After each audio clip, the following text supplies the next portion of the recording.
What up, family? Thank you guys so much for all my birthday wishes yesterday. You guys made me feel so special. I really appreciate it. But welcome back to Unto Re, A New Me, Episode 6, Compassionate Be. And as always, we must start by honoring our ancestors. So today, August 6th in 1965, more than a century after Black Americans are granted voting rights, the Federal Voting Rights Act is enacted to enforce and protect those rights. Y'all, I seen something the other day that said, if it wasn't so important, why would they be fighting so hard for us not to vote? And I really believe that up and down and all the way around. Our vote must matter in some way, the way that they be fighting for us not to be counted. It must have some type of power. I'm a firm believer in burn it all down, but I still vote because I feel like they are fighting so hard. It must be a reason. It must count somehow. It must count some way.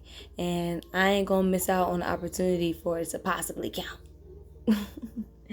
Next up is how I'm feeling, and I'm feeling super grateful. I'm just feeling really blessed, and I've been catching up on everything and checking back into the news, and it's just what are we doing, America? What are we doing? But I'm not gonna go there because I am blessed, and I'm in a situation right now where I don't have to worry, and I'm just acknowledging that, and I'm acknowledging that other people are worrying, and we all have to do our part. We all have to show up for people in our community in order for us to survive this shit. But for me, how I'm feeling is super duper grateful. Super duper love and super duper grateful.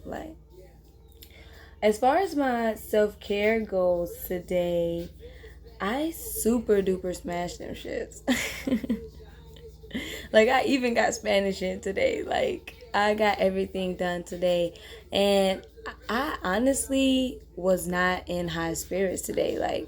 I was tired. I was sluggish. I was just ugh. You know what I'm saying? I went outside to the pool to try to catch some sun and get some energy. And I got a lot of work done today. I was super productive. But it was just I was fighting myself and pushing myself through it. Oh my God, it was wild. But, I mean, it got done, and that's the point. That's the point.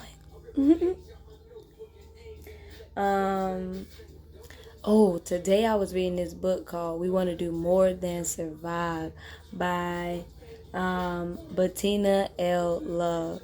And yo, I posted it on my story, so please go check out my story on my personal page and my business page because it's two different, excerpts from the Audible. And I think that's also what had me kind of feeling down, but also grateful because I remember being a teacher. It's about abolitionist curriculum and an abolitionist framework for understanding for education. And I remember being a teacher and being this is the worst thing ever. What I'm putting forth and what I'm giving to these students, this is trash. You know what I'm saying? And being in a position where it was just what am I really doing here? And that's why I ended up leaving and going to law school because the last thing I taught was kindergarten. And I could have stayed in kindergarten for the rest of my life.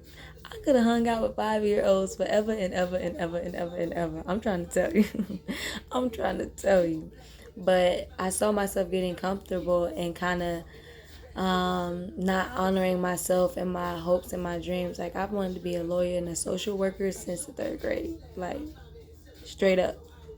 It was a pediatrician before then, but once I realized me and science wasn't friends, it was all right, bet, I got this. I know what I want to do. So, I'm just, that book made me really think about, and somebody else, and one of my friends messaged me about the story about the 200 pages that I wrote in 5th grade, and it wasn't the work was bad and she kind of threw it away or whatever. I was one of those students who finished their work fast and then I was talking, walking, or doing something else. You know what I'm saying? I was busy and I was a distraction to the class. So when I was writing that, it was when I finished my work, I went right to that. That was all I was working on. And it was some type of activity we was supposed to be doing. I did what I was supposed to do real quick, whatever. And I went to writing my story. And she felt like that was disrespectful because I wasn't doing what I was supposed to do. And that's really what the book is about. The book is about how the things that you internalize and your mindset and your views of your political views, your outlooks on life, all of that influences how you interact with children as a teacher, like, or just how education and the system of education beats down on the spirit of Black children. Like, and that really did beat down on my spirit. Like, I really haven't finished anything like a book outside of my poetry, but like stories, like real short stories. I've always wanted to do like short stories or something like that. I haven't finished anything like that since then. Like, that really, really did hurt, so I'm super grateful that I was able to become a teacher and able to give that love and that compassion and that understanding to my students. And I feel like I'm definitely going to go back, or what I want to do in the future is going to incorporate education and teaching and children in some aspect, for sure. But for what I do now definitely involves children, because I'm an intergenerational organizer where I work with adults and children at Power U Center for Social Change here in Miami. And what we organize children around, or youth actually, because they're teenagers, what we organize youth around is restorative and reproductive justice. So if that interests you, check us out, follow us, donate, hit us up, for real. All right, but self-care questions. For our self-care questions for today, they were, who are you meanest to and why? So today, I realized that I'm most meanest to myself today. Like, thinking about when I wasn't feeling like doing anything, like my way of getting me to do something was kind of bullying myself into it. Like, it wasn't compassionate, it wasn't like soothing. And I know the name of this is Compassionate Bee, but it's because going through that today, I realized, like, this is not who I want to be. I don't want to have to bully myself to do work that I want to do. I enjoy my work. I love reading and I love writing. So even my business, like, I love that. I love what I'm doing. So why you got attitude? You know what I'm saying?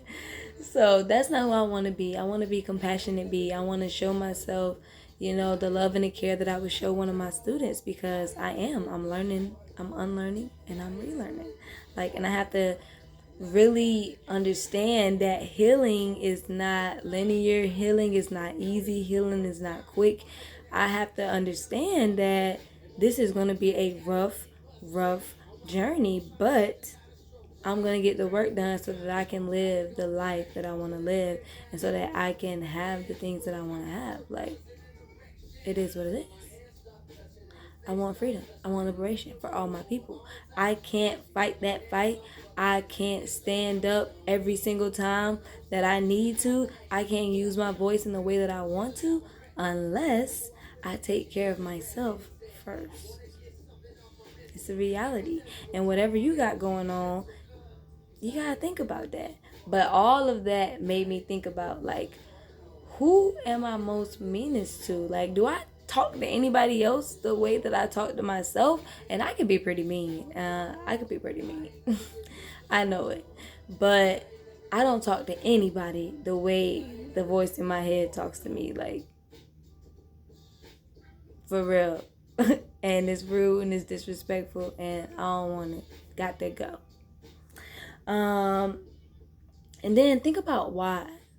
Think about why. We ain't gonna go into the why for me, but think about why. The second self-care question for today was, how do you feel after being mean to anybody at any moment?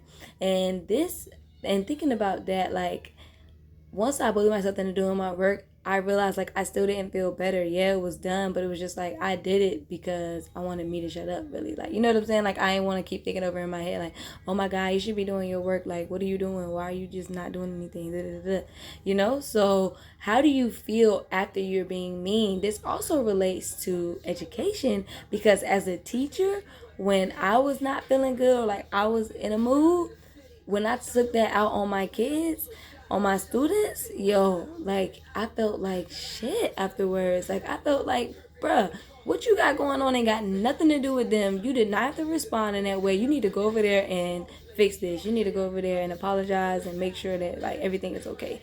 And like that, being around children really teaches you like who you are. Like it really shows you your good sides and your bad sides, because they push every button and more, especially kindergarten, because they're just learning. Like a lot of my students didn't have pre-K because pre-K not free for all students, which is something that Power U talks about, because it should be. But like a lot of my students didn't have pre-K, so they came in not being able to hold a pencil, not being able to cut, not knowing that, you know what I'm saying, nothing. Like, so I mean, not knowing nothing, but like not knowing a lot. Like, so it makes a huge difference how I bring them in and how I respond to their learning and how I respond to their understanding. Like they're coming into themselves right now. So how do you feel after you're mean? If you don't feel good, you probably shouldn't do it. You know, if you feel good after being mean, that's some other things. You need to ask yourself why on that one too. But I'm hoping that you get more than good, bad, you know, happy, sad. Like, it's more words out there, more feeling words. um, I talk the spirit. And today I got transformation again, patience, and commitment. So for transformation, bring it back up. You want to see transformation?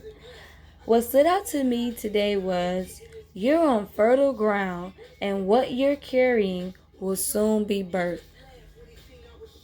That stood out to me today because I've been worrying, not really worrying, but avoiding the fact that I wanted to have, my personal goal was to have my site back up by my birthday. Like I really wanted, like that was the gift I was going to get for myself, to have my site out of maintenance, running smooth, products ready, everything ready to go by my birthday. It's after my birthday and that ain't it. So this stood out to me because it's telling me like it's coming. You know what I'm saying? It's coming. You're on the way. You're in preparation mode. You know what I'm saying? Like be compassionate to yourself. You know. The next one I got was patience, and this is so beautiful. Look at that. So what stood out today for me from patience was continue to nurture your intention and help bring it to light. So I intended to have my site out for my birthday, and I didn't, and I was feeling type of way about it. Patience, continue to nurture it, and help it come to light. I have to do the work. I have to put in the necessary things, the necessary background things in order for the site to be able to function correctly and come back. So I'm willing to do that because that's what I want. And I understand that I'm not the only one working on it. So it's going to take time, and it's going to take communication, and it's going to take patience. Last is commitment. And this card is so beautiful. I love this. Oh my God. Y'all need to hit up Saj and figure out who did these cards so y'all can get some artwork done by them, because that's what I'm doing. I'm hitting them up. I might let y'all know, but I think y'all should hit them up yourselves. The last card, commitment, what stood out to me from commitment was you may not have control over everything around you, but start by setting your own trap. Don't that just connect to what I just had said? Like, I'm not the only one that's working on my site. But what really made this stand out to me is control. Got to get some control, or got to let go of control. You know what I'm saying? That is something that's really big for me, and it's something that I'm working on, and that was the message. That's what flashed into my head when I read that, for real. And the quote by Mariba Frizzelle is, "Do not plant a seed in your mind if you do not wish to grow it." Take that to the head, y'all, and wear your mask. Love you.